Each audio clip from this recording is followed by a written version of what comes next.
بسم اللہ الرحمن الرحیم رب اشرح لی صدری ویسر لی امری واحلل عقدۃ من لسانی یفقہوا قولی۔ سب سے اہم بات یہ کہ نبی صلی اللہ علیہ وسلم کے طریقے پر قربانی ہونی چاہیے۔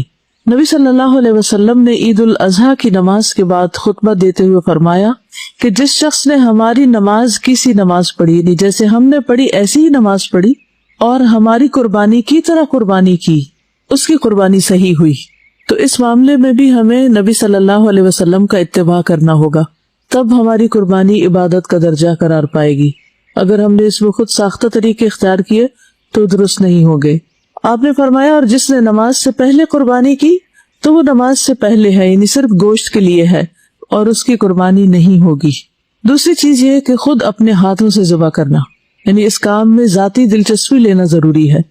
نبی صلی اللہ علیہ وسلم سینگ والے 2 چتکبرے مینڈوں کی قربانی کیا کرتے تھے۔ چتکبرے کا مطلب یہ کہ 2 رنگوں کے، اور آپ صلی اللہ علیہ وسلم اپنا پاؤں ان کی گردنوں کے اوپر رکھتے تھے، یعنی پاؤں کے ساتھ سہارا دیتے تھے، یہ نہیں کہ گردن پہ پاؤں رکھ کے چڑھ جاتے تھے، ایسا مطلب نہیں ہے۔ اور انہیں اپنے ہاتھ سے ذبح کرتے تھے، یعنی خود ذبح کیا کرتے تھے۔ لیکن اس کا یہ مطلب نہیں کہ انسان کسی دوسرے سے مدد نہیں لے سکتا، ذبح کرتے وقت دوسروں سے مدد بھی لی جا سکتی ہے۔ ایک انصاری صحابی سے مروی ہے کہ رسول اللہ صلی اللہ علیہ وسلم نے قربانی کا جانور ذبح کرنے کے لیے پہلو کے بل لٹایا تو ایک آدمی سے فرمایا کہ قربانی میں میرا ہاتھ بٹاؤ، یعنی میری مدد کرو جانور کو پکڑنے میں، اس کو لٹانے میں، اس کو ذبح کرنے میں۔ چنانچہ اس نے نبی صلی اللہ علیہ وسلم کا ہاتھ بٹایا، خصوصاً اگر گائے کی قربانی ہو تو۔ پھر اسی طرح یہ کہ جو کام آپ کو اس میں سے آتا ہو اس میں آگے بڑھ کر دوسروں کی مدد کرنی چاہیے۔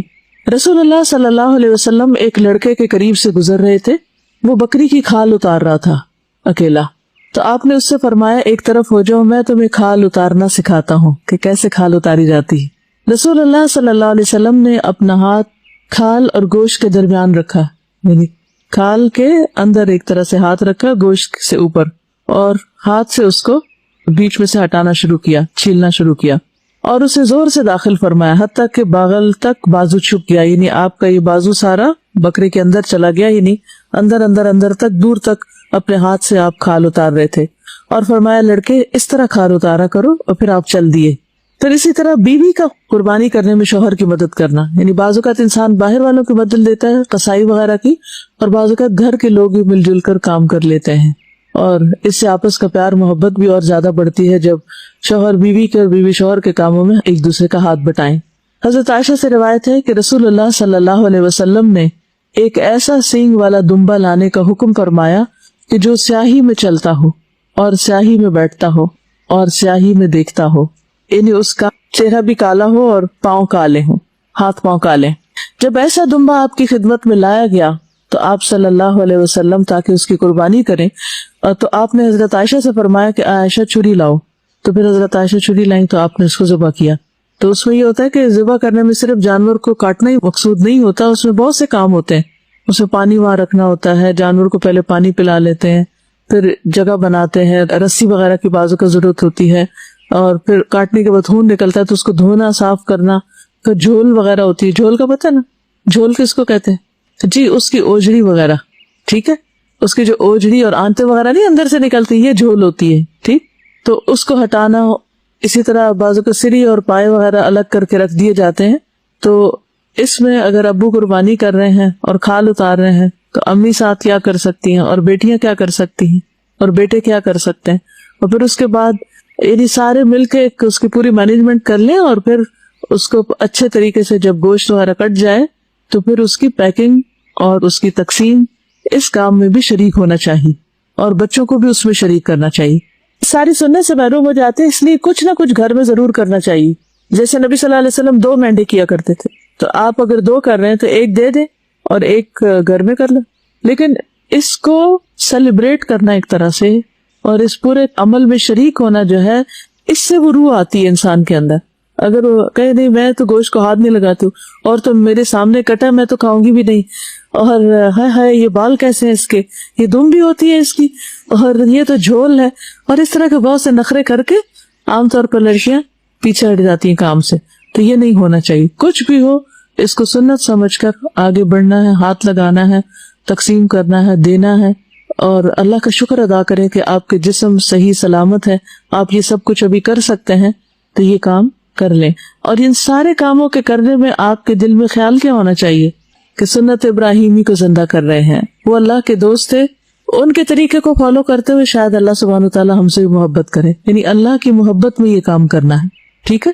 اس کو بوجھ سمجھ کے نہیں کرنا، مصیبت سمجھ کے نہیں کرنا، اور کام کرتے ہوئے بہت باتیں نہیں بنانی، باتیں ہی نہیں کرتے چلے جانا۔ کچھ لوگوں کو میں نے دیکھا ہے کہ چاہے وہ کوئی بھی کام کر رہے ہوں وہ بولتے بہت ہیں، حتیٰ کہ آج مجھے کسی نے بتایا کہ وہ کسی کے غسل میں شریک تھی، آج کسی کی ڈیتھ ہو گئی، تو جو غسل دے رہی تھی مسلسل باتیں کیے جا رہی تھی۔ تو ہم دیکھیے کہ میت کو ہاتھ لگاتے وقت اس وقت انسان کو اپنی آخرت یاد کرنی چاہیے، اپنے آپ کو وہاں رکھ کے دیکھنا چاہیے، اس سے کئی اور سبق انسان کو مل سکتے ہیں کہ جس طرح میت اب اپنے لیے کچھ نہیں کر سکتی، ایک دن میں بھی اس ٹیبل پر یا اس چارپائی پر ہوں گی، اپنے لیے کچھ نہیں کر سکوں گی، میں اپنے لیے کیا چاہوں گی کہ مجھے کس طرح ہاتھ لگایا جائے، اسی طرح اس کو ہاتھ لگایا جائے۔ یہ کئی سبق ہو سکتے ہیں، اور اگر ہم صرف باتیں کرتے چلے جائیں تو غور و فکر کرنا کم ہو جاتا ہے، اور پھر استغفار کرنا اور اللہ کی یاد اور موت سے جو عبرت ہے وہ ختم ہو جاتی۔ تو ہر وقت نہیں بولتے، اس کا یہ مطلب بھی نہیں کہ ایسی چپ ساتھ لیتے ہیں کہ بالکل ہی نہیں بولتے، یعنی کہ آپ ضرور بات کریں، لیکن ایک ایسا شغل نہ لگا لیں کہ جس میں پھر روح چلی جائے، کسی ایکسٹریم پر نہ ہو، یعنی آپ بات بھی کریں اور خوشگوار ماحول بھی رکھیں، لیکن ٹو مچ ٹاکنگ نہ ہو، اس میں سے جو چیزیں سمجھ میں آ رہی ہو، جو سبق نکل رہے ہوں، ان کو ضرور آپس میں ایک دوسرے سے شیئر کریں، اور ہو سکے تو تھوڑا سا یعنی گوشت، خون، ان سارے جو اعضاء ہیں، ان کی فنکشننگ ہے، ان کی جو حقیقت ہے، اس کے بارے میں کچھ پڑھ بھی لیں۔ خون کس چیز سے بنا ہوتا ہے، دل کیسے کام کرتا ہے، پھیپھڑے کیسے، ٹھیک ہے، اگر بکرے کے پھیپھڑے سلامت نکالیں نا، اس کی جو پائپ ہوتی ہے اس کے ساتھ اگر اس میں ہوا بھرے تو وہ پھولنے بھی لگتے ہیں، کہ کس طرح پھولتے ہیں، اسپنجی ہوتے ہیں تو کس قسم کے ہوتے ہیں، سپلین کس کو کہتے ہیں، اور کڈنیز کیسے ہوتے ہیں۔ ہم تو کٹے ہوئے کڈنی کھاتے ہیں، ہم سمجھتے کڈنی ایسے ہی آدھا سا ہوتا ہے، وہ کڈنی کی اصل شیپ کیا ہوتی، تو اس میں بچوں کو سکھائیں، بلکہ اپنے آس پاس کے جو بچے ہیں ان کو ایک ایک چیز سکھائیں، وینز کون سی ہیں، آرٹریز کون سی ہیں، اور اس میں، اور یہ سب کچھ کیا ہوگا، اللہ کی تخلیق پر غور کرنا ہوگا کہ گوشت ہڈیوں کے ساتھ کیسے جڑا ہوا ہے۔ جی اسی طرح ایک عید تھی اور بکرا ذبح کیا گیا تھا، تو ان دنوں میں میٹرک میں تھی اور میں کڈنی کے بارے میں پڑھی تھی، پاپا کو کہا کہ مجھے سمجھ نہیں آ رہی، تو جب وہ ذبح کیا گیا تو پاپا نے تب مجھے بلایا اور اس کا کڈنی کٹا ہوا تھا، ادھر سے مجھے سمجھایا، اس کے بعد میں کبھی نہیں بھولا، وہ مجھے ابھی بھی یاد آتا ہے۔ اچھا، اس کے ایسی صحبت، یعنی یہ ساری چیزیں بھی سیکھنے کی، ٹھیک ہے ہماری باڈی بالکل اس طرح کی تو نہیں، لیکن کافی حد تک ملتی جلتی بھی ہے، بہت سے اعضاء ملتے جلتے بھی ہیں، تو ان اعضاء کو دیکھ کر ہم اپنے بچوں کو بہت کچھ سکھا بھی سکتے ہیں۔ تو مومن کا ہر کام بامقصد ہوتا ہے، صرف شغل نہیں ہوتا، صرف سیلیبریشن نہیں ہوتی، ہر چیز بامقصد۔ پھر اگر عورت اپنے ہاتھ سے قربانی کر رہی ہے تو بھی ٹھیک ہے، اگر اتنی ہمت ہے، اتنی طاقت ہے، اور پھر اپنی بیٹیوں کو بھی شریک کرنا۔ ابو موسیٰ اشعری رضی اللہ عنہ نے اپنی بیٹیوں سے کہا کہ اپنی قربانی وہ اپنے ہاتھ سے ہی ذبح کریں، اپنا کام خود کریں۔ اس سے دو باتیں پتہ چلتی ہیں، ایک تو یہ کہ بیٹیوں کی قربانی الگ تھی، انہوں نے اپنی بھی کی، اور دوسرے یہ ہے کہ انہوں نے اپنے ہاتھ سے کی۔ پھر قربانی کرنے کے لیے جگہ مقرر کرنا۔ عبداللہ ابن عمر رضی اللہ عنہ قربانی کرنے کی جگہ قربانی کرتے تھے۔ پھر عیدگاہ میں قربانی کرنا۔ نافع کہتے ہیں کہ عبداللہ بن عمر نے بتایا کہ رسول اللہ صلی اللہ علیہ وسلم عیدگاہ میں قربانی کیا کرتے تھے، یعنی جہاں نماز پڑھتے تھے وہیں کھلے میدان میں قربانیاں کی جاتی تھی۔ اس کا ایک فائدہ یہ بھی ہے کہ اگر میدان کچا ہو تو قربانی کرنے کے بعد اس کے جو خون وغیرہ ہے اس کو زمین کھود کے اس کے اندر سب کچھ دفن کیا جا سکتا ہے، اور اس طرح کسی قسم کا تعفن نہیں پھیلتا جو عموماً ہمارے شہروں میں پھیل جاتا ہے، جب ہر شخص اپنی قربانی کر کے جول وغیرہ کو اپنے دروازے میں باہر رکھ دیتا ہے۔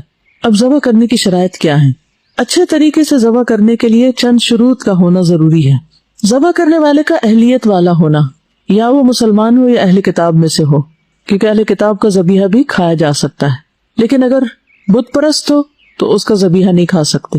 یعنی اگر آپ کسائی بلا رہے ہیں تو وہ مسلم ہونا چاہیے، نمازی ہونا چاہیے، یا پھر اہل کتاب میں سے ہونا چاہیے۔ نماز مسلمان ہونے کے لیے شرط ہے نا، تو آپ ضرور کسائی سے پوچھو نماز پڑھتا کہ نہیں۔ اسی طرح مرتد کا ذبیحہ بھی جائز نہیں، کہ ایک شخص سو کالڈ مسلم ہے لیکن وہ اسلام کے خلاف باتیں کرتا ہے، نبی صلی اللہ علیہ وسلم کا مذاق اڑاتا ہے یا دین کی چیزوں کا مذاق اڑاتا ہے، تو اس سے بھی ہوشیار رہیں۔ اور یہ نمازی کی شرط جو ہے یہ امام نووی نے لگائی ہے الاربعین النوویہ والے جو ہیں. اور اہل کتاب کے ذبیحہ کے حلال ہونے کی دلیل کیا ہے؟ وطعام الذین اوتوا الکتاب حل لکم وطعامکم حل لہم. اہل کتاب کا کھانا تمہارے لیے حلال اور تمہارا کھانا ان کے لیے.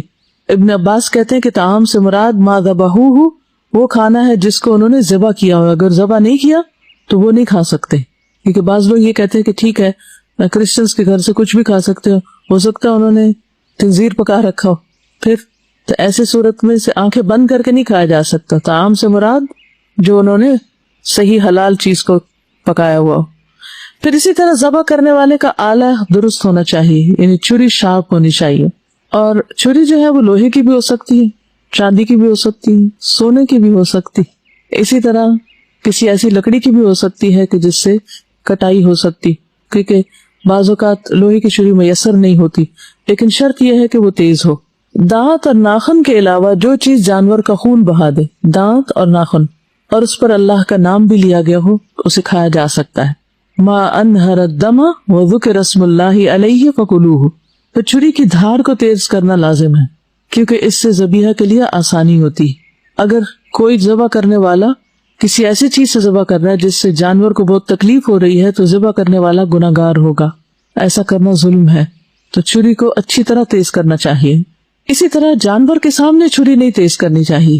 عبداللہ ابن عباس کہتے ہیں کہ رسول اللہ صلی اللہ علیہ وسلم ایک آدمی کے پاس سے گزرے جو اپنا پاؤں بکری کے پہلو پر رکھ کر چھری تیز کر رہا تھا. یعنی بکری لٹائی ہوئی تھی اور اس کے منہ کے سامنے چھری تیز ہو رہی تھی اور وہ اسے کنکھیوں سے دیکھ رہی تھی. یعنی بکری دیکھ رہی تھی کہ چھری تیز ہو رہی. آپ نے فرمایا یہ کام پہلے کیوں نہیں کیا؟ کیا تو اسے 2 دفعہ ذبح کرنا چاہتا ہے؟ یعنی یہ بیچاری دیکھ رہی ہے کہ ذبح ہونے والی ہے اور پھر اس کے بعد تم اسے ذبح کرو گے تو یہ طریقہ ٹھیک نہیں ہے. اسی طرح ایک جانور کے سامنے دوسرا جانور ذبح نہیں کرنا چاہیے. ابن قدامہ کہتے ہیں کہ ایسا کرنا مکروہ ہے کہ ایک بکری ذبح ہو رہی ہو اور دوسری اس کو دیکھ رہی ہو. ذبح کرتے ہوئے رحم کرنا چاہیے، یعنی اس وقت اپنے آپ کو بھی کام ڈاؤن رکھنا چاہیے اور پیار سے کرنا چاہیے. نبی صلی اللہ علیہ وسلم نے فرمایا جس نے رحم کیا اگرچہ چڑیا کو ذبح کرنے کا معاملہ ہو، اللہ تعالیٰ روز قیامت اس پر رحم فرمائے گا. ارحموا من فی الارض یرحمکم من فی السماء. زمین والوں پہ تم رحم کرو، آسمان والا تم پر رحم کرے گا. ہر ایک کے ساتھ رحمت کا معاملہ. تو احسن طریقے سے جانور کو راحت پہنچاتے ہوئے عمدہ طریقے سے ذبح کرنا چاہیے. صحیح مسلم کی روایت ہے ان اللہ کتب الاحسان علی کل شیء. بے شک اللہ نے ہر چیز پر احسان کو واجب کیا ہے. فَإِذَا قَتَلْتُمْ فَأَحْسِنُوا الْقِتْلَةَ. پھر جب تم قتل کرو تو اچھی طرح قتل کرو، یعنی اچھے طریقے سے کرو. وَإِذَا ذَبَحْتُمْ فَأَحْسِنُوا الذَّبْحَ. اور اگر تم ذبح کرو تو احسان کے ساتھ ذبح کرو، عمدہ طریقے سے ذبح کرو. وَلْيُحِدَّ أَحَدُكُمْ شَفْرَتَهُ. چاہیے کہ تم میں سے ایک اپنی چھری تیز کر لے. فَلْيُرِحْ ذَبِيحَتَهُ. اور اپنے ذبیحے کو راحت پہنچائے، آرام دے. تو کیسے آرام پہنچایا جا سکتا ہے؟ اب انشاءاللہ ایک شارٹ کلپ بھی آپ کو دکھائیں گے کہ کیسے جانوروں کو ذبح کیا جا رہا ہے اور کس طرح ان کو آرام پہنچایا جا رہا ہے. جی شاباش. آرام پہنچانے میں سب سے پہلی بات یہ ہے کہ چھری تیز ہونی چاہیے. دوسرا یہ کہ طریقہ پہلے سے ہی آنا چاہیے، طریقہ سیکھا ہوا ہونا چاہیے. یہ نہیں کہ چھری چلانے کے بعد پتہ چلے کہ غلط جگہ چھری چلائی ہے اور پھر اس کے بعد ایک اور جگہ تب آزمائی شروع کر دی جائے، یہ درست نہیں. اور اسی طرح چھری کے ساتھ گھر گھر نہ کرتا جائے انسان، بلکہ تیزی کے ساتھ ذبح کرے. گھر گھر کرنا کر یعنی اس کو کر کر کے چھوٹے سے کٹ لگا کے جس سے بہت زیادہ دیر لگ جائے. تیز چھری ہو اور ایک بار میں ہی کام تمام ہو جائے تو اس سے اس کی شارک کٹ جاتی ہے اور اس کے سینسز ختم ہو جاتے ہیں، بکری آرام میں آ جاتی. اب اس کا خون نکلے، وہ تڑپے، بکری کو کوئی تکلیف نہیں، بس اس کی تکلیف صرف اتنی جتنی دیر میں اس کا گلا کٹا، بس بات ختم. وہ ہمیں دیکھ کے لگ رہا ہوتا ہے کہ ہاں اس کو بہت تکلیف ہو رہی، لیکن نہیں. جب شارک کا رابطہ جسم سے کٹ جاتا ہے تو وہ تکلیف کا سلسلہ ختم ہو جاتا ہے، کیونکہ ہر قسم کے درد اور پین ہمارے نروس سسٹم کے ساتھ منسلک ہے. جب کسی بھی جسم کے حصے کا، کسی بھی رگ کا سلسلہ وہاں سے منقطع ہوتا ہے تو آپ دیکھیں گے کہ آپ زندہ بھی ہوتے ہیں. اگر مثلا ہاتھ میں سے کوئی ایسی چیز ہوگی تو آپ کے ہاتھ کو بھی کچھ محسوس نہیں ہوگا، آپ کو کتنی بڑی چوٹ لگ جائے. ٹھیک. پھر اسی طرح ذبح کرتے ہوئے جانور کے چاروں پاؤں آزاد رکھے جائیں، چاروں پاؤں کھلے ہوں، رسی نہ بندھی ہو. کیوں؟ کیونکہ جب جان نکل رہی ہوگی تو وہ تڑپے گا، ہاتھ پاؤں مارے گا، اور اگر ہاتھ پاؤں بندھے ہوئے تو اس کے لیے آرام کی بات نہیں ہے. یعنی شروع میں لٹاتے وقت اگر آپ صحیح طریقے سے لٹائیں گے تو آپ دیکھیں گے کہ انشاءاللہ آپ کو ضرورت نہیں پیش آئے گی. کہ آپ ان کے پاؤں پکڑے، لیکن اگر کسی وجہ سے پکڑے بھی ہیں تو جو ہی چھری پھر جائے تو پاؤں چھوڑ دیں۔ بعض لوگ بکری کو لٹا کے اوپر بیٹھ جاتے ہیں، یہ بھی بڑا ظلم ہے۔ بعض لوگ ہاتھ پاؤں پکڑ کے رکھتے ہیں، بعض اس کی بائیں ٹانگ کو مروڑ کر گردن کے پیچھے رکھتے ہیں، یہ بھی آپ نے دیکھا ہوگا، یہ بھی اذیت دینے والا طریقہ ہے۔ تو جانوروں کے ہاتھ پاؤں باندھ کر ذبح کرنے کی مذمت کی گئی ہے، ممانعت کی گئی ہے۔ رسول اللہ صلی اللہ علیہ وسلم نے منع فرمایا کہ جانوروں کو باندھا جائے اور قتل کیا جائے۔ پھر اسی طرح بسم اللہ واللہ اکبر پڑھ کر تکبیر کہہ کے ذبح کرنا چاہیے، کیونکہ اس سے جانور حلال ہوتا ہے۔ اگر اللہ کا نام نہ لیا جائے تو قرآن مجید میں کیا آتا ہے؟ وَلَا تَأْكُلُوا مِمَّا لَمْ يُذْكَرِ اسْمُ اللَّهِ عَلَيْهِ، وہ چیز نہ کھاؤ جس پر اللہ کا نام نہ لیا گیا ہو۔ حدیث میں آتا ہے، صحیح بخاری کی روایت ہے، مَا أَنْهَرَ الدَّمَ وَذُكِرَ اسْمُ اللَّهِ عَلَيْهِ فَكُلْ، جو چیز خون بہا دے اور ذبح کرتے وقت اس پر اللہ تعالیٰ کا نام بھی لیا گیا ہو تو اس کا گوشت کھانا حلال ہے۔ دو بڑی شرائط ہے ذبح کی، ایک خون بہانا اور دوسرا بسم اللہ پڑھنا۔ مَا أَنْهَرَ الدَّمَ، جس کا خون بہ جائے، وَذُكِرَ اسْمُ اللَّهِ عَلَيْهِ، اور اس پر بسم اللہ پڑھی جائے تو وہ جانور حلال ہے، اور جس پر نام نہ پڑھا جائے اس کو کیا کہا؟ وَإِنَّهُ لَفِسْقٌ، سورۃ الانعام کی 121 آیت ہے کہ بلا شبہ یقیناً یہ سراسر نافرمانی ہے، یہ گناہ کا کام ہے۔ تو جانور کا خون بہانا یعنی اس کی رگیں وہاں سے کاٹی جائیں جس سے اس کا خون باہر نکل آئے، کیونکہ اگر خون اندر ہی رہ جائے گا تو وہ نقصان دہ ہو جائے گا، اسی لیے رگوں کو کاٹنا لازمی ہے جس سے خون بہے۔ یہ 4 چیزیں کٹیں گی، کھانے کی نالی، سانس کی نالی اور 2 رگیں، کیونکہ اس سے جانور بالکل پاکیزہ ہو جاتا ہے، صاف ستھرا ہو جاتا ہے، سب خون باہر آ جاتا ہے۔ جہاں جانور کی وہ 2 رگیں نہ کاٹی جائے اس کو شیطان کا ذبیحہ نبی صلی اللہ علیہ وسلم نے قرار دیے۔ اونٹ کو بٹھا کے نہر نہ کیا جائے، اونٹ کو کھڑا کر کے نہر کیا جائے، نہیں ذبح کیا جائے، کیونکہ نبی صلی اللہ علیہ وسلم کا طریقہ یہی تھا۔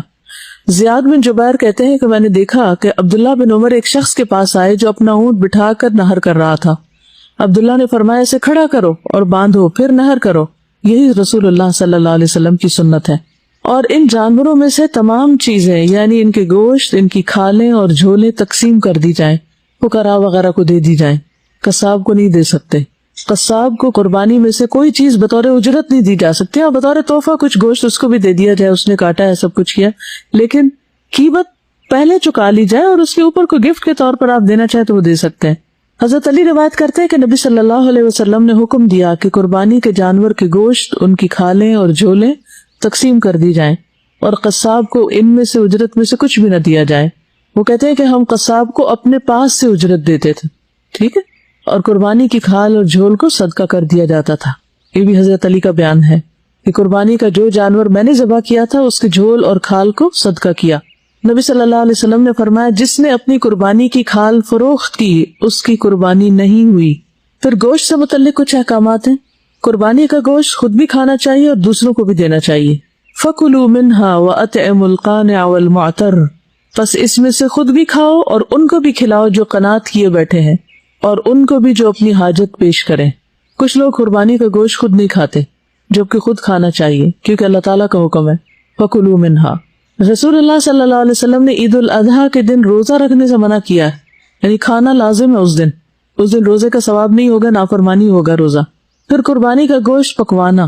رسول اللہ صلی اللہ علیہ وسلم کے آزاد کردہ غلام صوبان سے روایت ہے کہ رسول اللہ صلی اللہ علیہ وسلم نے مجھے حجۃ الوداع کے موقع پر فرمایا یہ گوشت پکاؤ۔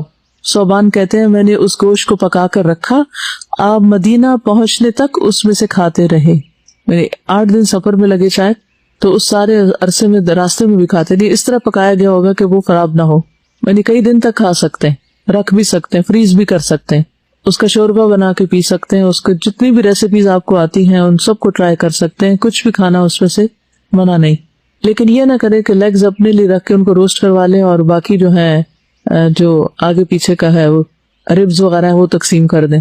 جو قربانی کا گوشت ہے اس کے سب کے برابر ٹکڑے ہونے چاہیے، اللہ یہ کہ اگر آپ اپنے خاندان والوں کو یا گھر والوں کو سب کو جمع کر کے کھا پی رہے ہیں تو پورا بکرا اگر گھر میں ہی دعوت میں کھلایا جا رہا ہے تو اس میں کوئی حرج نہیں، پھر جیسے بھی چاہیں پکائیں، لیکن تقسیم کرتے وقت یہ نہیں کرنا چاہیے کہ اچھا گوشت خود رکھ لیا جائے اور ایسا ویسا بس غریبوں کو دے دیا جائے۔ رسول اللہ صلی اللہ علیہ وسلم نے 63 اونٹ اپنے ہاتھ سے نہر کیے، پھر حضرت علی کے سپرد کر دیے، اور جو بچ گئے تھے وہ انہوں نے نہر کر دیے۔ 100 اونٹ قربان کیے تھے آپ نے حضرت علی کو اپنی قربانیوں میں شریک فرمایا۔ ذبح سے فارغ ہونے کے بعد آپ نے ہر قربانی سے گوشت کا ایک ایک ٹکڑا لانے کا حکم دیا۔ 63 جانوروں سے ہر ایک کی ایک ایک بوٹی لانے کا حکم دیا. انہیں ہنڈیا میں ڈال کر پکایا گیا. بڑی ہوگی ہنڈیا بھی. پھر رسول اللہ صلی اللہ علیہ وسلم حضرت علی دونوں نے قربانیوں کا گوشت کھایا اور شوربہ بھی پیا, اور پھر جو صوبان نے پکایا تھا وہ ساتھ بھی لے گئے اور رستے میں بھی کھایا. نبی صلی اللہ علیہ وسلم خود اپنے ہاتھ سے گوشت تقسیم بھی کیا کرتے تھے. عبداللہ بن زید بن عبد ربی رضی اللہ عنہ سے مروی ہے کہ وہ اور ایک اور آدمی منا کے میدان میں نبی صلی اللہ علیہ وسلم کے پاس حاضر ہوئے. اس وقت نبی صلی اللہ علیہ وسلم قربانی کا گوشت تقسیم کر رہے تھے, اور تقسیم میں ایک تو رشتہ داروں وغیرہ کو دینا ہوتا ہے, یعنی گفٹ کے طور پر دینا, اور ایک صدقہ کرنا بھی ہوتا ہے, یعنی غریبوں کو دینا. آپ نے فرمایا خود کھاؤ, ذخیرہ کر لو اور صدقہ کرو, یعنی 3 حصے بن جاتے ہیں نا ایک طرح سے. فَكُلُوا وَادَّخِرُوا وَتَصَدَّقُوا, یہ 3 الفاظ آتے ہیں صحیح مسلم میں. پھر قربانی کے جو جانور ہیں جیسے اونٹ وغیرہ ہیں تو ان کے بارے میں قرآن مجید میں آتا ہے وَالْبُدْنَ جَعَلْنَاهَا لَكُم مِّن شَعَائِرِ اللَّهِ لَكُم فِيهَا خَيْرٌ فَاذْكُرُوا اسْمَ اللَّهِ عَلَيْهَا صَوَافًا فَإِذَا وَجَبَتْ جُنُوبُهَا فَكُلُوا مِنْهَا وَأَطْعِمُوا الْقَانِعَ وَالْمُعْتَرَّ كَذَلِكَ سَخَّرْنَاهَا لَكُمْ لَعَلَّكُمْ تَشْكُرُونَ. اور قربانی کے بڑے جانور ہم نے انہیں تمہارے لیے اللہ کی نشانیوں میں سے بنایا ہے, تمہارے لیے ان میں بڑی خیر ہے, سو ان پر اللہ کا نام لو اس حال میں کہ گھٹنا بندھے کھڑے ہوں. ثواف کا ایک معنی صف میں اور ایک کیا گھٹنا بندھے ہوئے, جیسے اونٹ کو ایک گھٹنا باندھ دیا جاتا تاکہ وہ بھاگ نہ سکے. پھر جب ان کے پہلو گر پڑے تو ان میں سے خود بھی کھاؤ اور قناعت کرنے والوں کو بھی کھلاؤ, نہیں جو سوال نہیں بھی کرتے ان تک بھی پہنچاؤ. کچھ ایسے تو فقیر خود ہی آ جاتے ہیں, لیکن کچھ لوگ گھروں میں اتنا نہیں مانگتے, تو ان کو بھی دینا ضروری ہے. اس طرح ہم نے انہیں تمہارے لیے مسخر کر دیا تاکہ تم شکر ادا کرو. یہ سورۃ الحج کی آیت نمبر 36 ہے. پھر سورۃ الحج 28-29 میں بھی فرمایا کہ وَيَذْكُرُ اسْمَ اللَّهِ فِي أَيَّامٍ مَّعْلُومَاتٍ عَلَىٰ مَا رَزَقَهُم مِّن بَهِيمَةِ الْأَنْعَامِ فَكُلُوا مِنْهَا وَأَطْعِمُوا الْبَائِسَ الْفَقِيرَ. تو اس میں بھی کیا ہے, کلو منہا خود کھاؤ اور اطعموا کھلاؤ, کس کو, البائس الفقیر تنگ دست محتاج کو. پھر اسی طرح لوگوں کا جب جمگٹا ہو جائے تو پھر تقسیم کر دینا چاہیے سارا کچھ. نبی صلی اللہ علیہ وسلم کے دور میں ایک مرتبہ قربانی کے دن ایک قافلہ آ گیا, تو آپ نے فرمایا 3 روز تک کا گوشت رکھو, باقی جو بچے صدقہ کرو, یعنی بہت زیادہ اپنے لیے مت رکھو, صرف 3 دن تک جو کھا سکتے ہو بس وہ رکھو. تو آپ نے لوگوں کے ہجوم کی وجہ سے, ضرورت مندوں کی کثرت کی وجہ سے قربانی کا گوشت ذخیرہ کرنے سے منع کر دیا, اسے تقسیم کرنے کا حکم دیا, اگرچہ بعد میں اس کی اجازت دے دی تھی رکھنے کی. مثلا اگر اس سال سیلاب ہے اور سیلاب زدگان کو زیادہ ضرورت ہے تو پھر وہاں زیادہ دے دینا چاہیے اور خود کم کھانا چاہیے, اپنے ذخیرہ کرنے کے لیے کم رکھنا چاہیے. اسی طرح اگر آس پاس بھوک اور مفلسی ہو, غربت ہو, فقر ہو, تو اس صورت میں قربانی کا گوشت ذخیرہ نہیں کرنا چاہیے, اپنے فریزرز میں نہیں رکھنا چاہیے. سلمہ بن الاکوع نے بیان کیا ہے کہ نبی صلی اللہ علیہ وسلم نے فرمایا جس نے تم میں سے قربانی کی تو تیسرے دن وہ اس حالت میں صبح کرے کہ اس کے گھر میں قربانی کے گوشت میں سے کچھ بھی بچا ہوا نہ ہو. یہ کس صورت میں, جب غریب فقیر بہت ہو. دوسرے سال صحابہ نے عرض کیا یا رسول اللہ کیا ہم اس سال بھی وہی کریں جو پچھلے سال کیا تھا, کہ 3 دن تک بس قربانی کا گوشت رکھیں؟ آپ نے فرمایا کہ اب کھاؤ, کھلاؤ اور جمع کرو, کیونکہ اب اس سال اس طرح لینے والے لوگ نہیں ہیں. تو حالات کے بدلتے ہوئے احکام بھی بدل گئے. فرمایا پچھلے سال تو چونکہ لوگ تنگی میں مبتلا تھے اس لیے میں نے چاہا کہ تم لوگوں کی مشکلات میں ان کی مدد کرو, اور اس سال وہ تنگی نہیں ہے تو اس لیے کھا بھی سکتے ہو, دے بھی سکتے ہو, اور اس کے ساتھ ساتھ ذخیرہ بھی کر سکتے ہو. جابر بن عبداللہ کہتے ہیں کہ ہم اپنی قربانی کا گوشت منا کے بعد 3 دن سے زیادہ نہیں کھاتے تھے, تو نبی صلی اللہ علیہ وسلم نے ہمیں اجازت دے دی اور فرمایا کہ کھاؤ اور توشے کے طور پر ساتھ بھی لے جاؤ. چنانچہ ہم نے کھایا اور زاد راہ کے لیے بھی رکھا. ابو سعید خدری سے مروی ہے کہ نبی صلی اللہ علیہ وسلم نے ہمیں 3 دن سے زیادہ قربانی کا گوشت کھانے سے منع کیا. ایک مرتبہ میں کسی سفر پر چلا گیا, جب واپس آیا تو بقرعید کو بھی کچھ دن گزرے تھے, تو میری بیوی گوشت میں پکے ہوئے چقندر لے کر آئی. میں نے پوچھا یہ گوشت کہاں سے آیا؟ اس نے بتایا کہ قربانی کا ہے. میں نے کہا کہ نبی صلی اللہ علیہ وسلم نے تو ہمیں 3 دن سے زیادہ کھانے سے منع فرمایا تھا. تو میری بیوی نے کہا کہ آپ نے اس کے بعد اجازت دے دی تھی. تو میں نے اس کی بات نہ مانی اور اپنے بھائی قتادہ بن نعمان کو بھیجا جو ایک بدری صحابی تھے کہ وہ نبی صلی اللہ علیہ وسلم سے یا کسی شخص سے مسئلہ پوچھ کر آئے. تو جب وہ کسی سے پوچھ کر آئے تو انہوں نے کہا کہ جو تمہاری بیوی نے کہا ہے وہ صحیح کہا ہے, نبی صلی اللہ علیہ وسلم نے مسلمانوں کو اس کی اجازت دے دی تھی. تو ان احادیث سے یہ پتہ چلتا ہے کہ قربانی کا گوشت ذخیرہ کیا جا سکتا ہے, اور جب تک چاہے انسان ذخیرہ کرے, اس کے لیے کچھ دنوں کی یا مہینوں کی کوئی مدت مقرر نہیں کی گئی. برائدہ اپنے والد سے روایت کرتے ہیں کہ رسول اللہ صلی اللہ علیہ وسلم نے فرمایا میں نے تمہیں قبروں کی زیارت سے منع کیا تھا، قبرستان جانے سے منع کیا تھا، اب تم ان کی زیارت کیا کرو، یعنی اپنے عبرت کے لیے جایا کرو، اور میں نے تمہیں 3 دن سے اوپر قربانیوں کے گوشت رکھنے سے منع کیا تھا، اب تم جب تک چاہو رکھ سکتے۔ تو اس حدیث سے بھی پتہ چلتا ہے کہ وقتی طور پر ممانعت کی گئی تھی اور اس کے بعد اجازت دے دی گئی، اور آج بھی اگر وہ حالات پیدا ہو جائیں جو ممانعت کے وقت کے تھے تو پھر ہم خود سے خود اپنے لیے ممانعت کر لیں۔ عابس کہتے ہیں کہ میں نے حضرت عائشہ رضی اللہ تعالیٰ عنہا سے پوچھا کیا نبی صلی اللہ علیہ وسلم نے 3 دن سے زیادہ قربانی کا گوشت کھانے سے منع کیا تھا؟ تو انہوں نے کہا کہ نبی صلی اللہ علیہ وسلم نے ایسا کبھی نہیں کیا، صرف 1 سال اس کا حکم دیا گیا تھا جس سال قحط پڑا تھا، تو نبی صلی اللہ علیہ وسلم نے چاہا کہ جو مال والے ہیں وہ گوشت محفوظ رکھنے کی بجائے محتاجوں کو کھلا دیں، اور ہم بکری کے پائے محفوظ رکھ لیتے تھے اور ہم اسے 15 دن بعد کھاتے تھے۔ ان سے پوچھا گیا کہ ایسا کرنے کی کیا مجبوری تھی، 15 دن تک آپ لٹکائے رکھتے؟ اس پر ام المومنین ہنس پڑی، فرمایا آل محمد نے صلی اللہ علیہ وسلم سالن کے ساتھ گیہوں کی روٹی 3 دن تک برابر کبھی نہیں کھائی، یہاں تک کہ آپ اللہ سے جا ملے۔ یعنی ہمارے پاس ہوتا ہی کب تھا، تو قربانی کا موقع ایسا ہوتا تھا کہ جس میں ہم اس کو کچھ زیادہ دن تک لے چلتے تھے۔ آپ اس کہتے ہیں کہ میں نے عائشہ رضی اللہ تعالیٰ عنہا سے قربانی کے گوشت کے بارے میں پوچھا تو انہوں نے کہا ہم 1 ماہ تک قربانی کے پائے رسول اللہ صلی اللہ علیہ وسلم کے لیے رکھ چھوڑتے تھے اور آپ کھا لیا کرتے تھے۔ اس وقت گوشت پریزرو کرنے کے طریقے اور تھے، بعض لوگ دھوپ میں سکھاتے، بعض نمک لگا کے اس کو پریزرو کر دیتے، شاید سرکہ لگا کے بھی، اللہ عالم، لیکن یہ ہے کہ دیر تک کھانے کی دلیل ملتی ہے۔